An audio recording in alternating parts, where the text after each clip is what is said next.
எல்லாருக்கும் வணக்கங்க. ஜோதிஸ் கிச்சனில் இன்றைக்கி நம்ம பார்க்க போகிற ரெசிபி இடியாப்பம். இடியாப்பம் செய்கிறதுக்கு 1/2 கிலோ இட்லி அரிசி எடுத்திருக்கேன். அதை எடுத்து 4 மணி நேரம் ஊற வச்சு காய வச்சிட்டோம். வெள்ளை துணியில் போட்டு நல்லா காய வச்சிட்டோம்னா தண்ணியெல்லாம் உலர்ந்த பிற்பாடு எடுத்து மிக்சியில் அடித்து மாவு பண்ணி வச்சுருக்கோம். இதில் தண்ணி உப்பு போட்டு காய வச்சுருக்கேன்.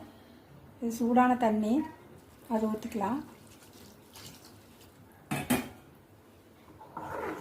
நெய் 1 ஸ்பூன் போட்டுக்கலாம். கொஞ்சம் சாஃப்டாக இருக்குது மாவு, அதனால் நெய் போடுறோம். நல்லா பிணைஞ்சு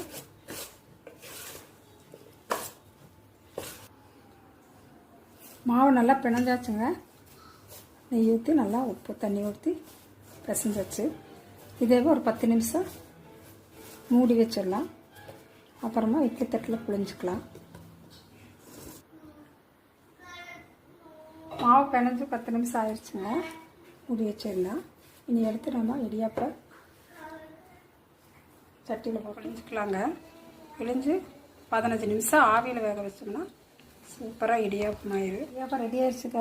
ஆவியில் 15 நிமிஷம் இறக்கி வச்சிட்டோம். தேங்காய் சட்னி வச்சு சாப்பிட்டா சூப்பராக இருக்குது.